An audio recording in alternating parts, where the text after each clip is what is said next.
Welcome to JM students எடிஃபன். இந்த video நம்ம பார்க்க போகிறது 11th ஸ்டாண்டர்ட் அக்கௌண்டன்சி. இதில் நம்ம அக்கௌண்டிங் ஈக்குவேஷன் பற்றி பார்க்க போகிறோம். ஸோ அதுக்கு முன்னாடி சின்னதாக ஒரு இன்ட்ரடக்ஷன் பார்க்கலாம்.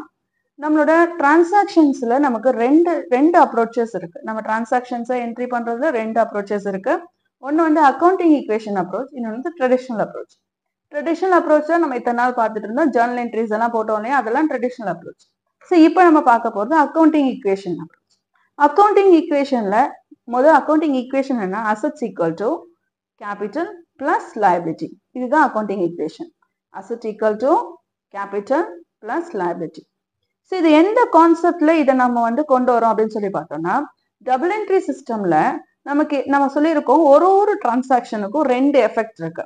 டபுள் என்ட்ரி சிஸ்டம்ல ஒரு டிரான்சாக்ஷனுக்கும் ரெண்டு எஃபெக்ட் இருக்கு. நம்ம ஏற்கனவே சொன்ன மாதிரி இப்போ இந்த ஒரு பென் நான் வந்து பர்ச்சேஸ் பண்றேன்னு சொன்னா, நான் வந்து என்ன பண்றேன், கேஷை பே பண்றேன், பேனாவை எடுத்துக்கிறேன். ஸோ இப்போ இதுல ரெண்டு எஃபெக்ட் இருக்கா இல்லையா?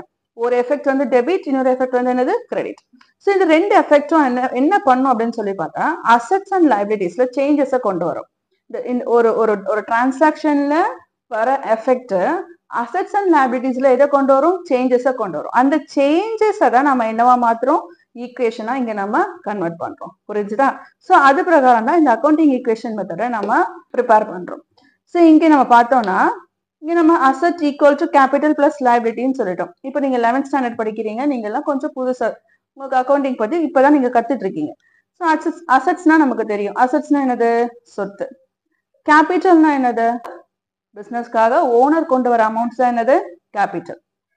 லைபிலிட்டிஸ்னா என்னது? லைபிலிட்டிஸ்ன்றது பொறுப்பு.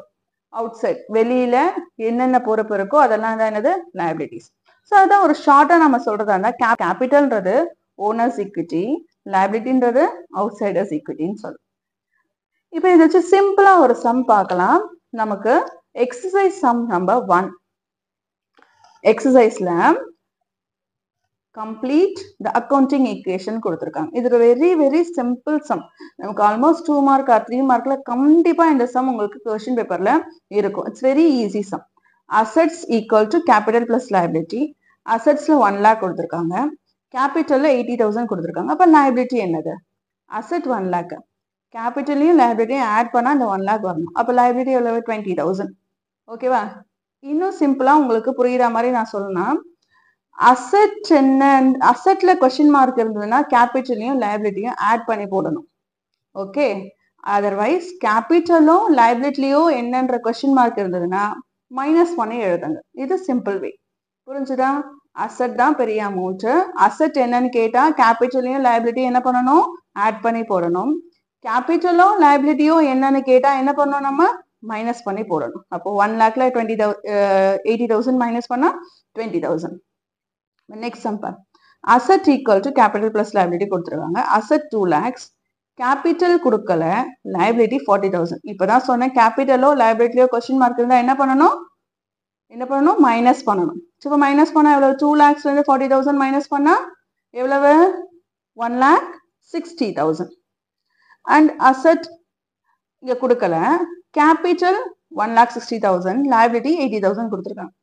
ஸோ அசெட் தான் பெரிய அமௌண்ட் சொல்லியிருக்கோம். அப்போ இது ரெண்டுத்தையும் இங்கே ஈக்குவேஷனே அதானே. அப்போ இது ரெண்டுத்தையும் ஆட் பண்ணா இது கிடைச்சிடும் இல்லையா? 1,60,000 பிளஸ் 80,000 ஆட் பண்ணா அப்போ அசெட்டோட வேல்யூ எவ்வளவு? 2,40,000. புரிஞ்சுதா? It's very easy sum. நமக்கு 2 மார்க் ஆர் 3 மார்க்ல இதை கண்டிப்பா நமக்கு கேட்பாங்க. ஸோ இதை எப்படி எழுதலாம்? இதை பாருங்க. ஸோ என்ன ஆன்சர் கண்டுபிடிச்சிருக்கோமோ அந்த ஆன்சரை கண்டிப்பா என்ன பண்ணணும்? நீங்க ஒரு பாக்ஸ் பண்ணிடுங்க. அப்பதான் அந்த ஆன்சர்ன்றது அங்க நமக்கு கன்வே பண்ண முடியும். That's it. தேங்க்யூ.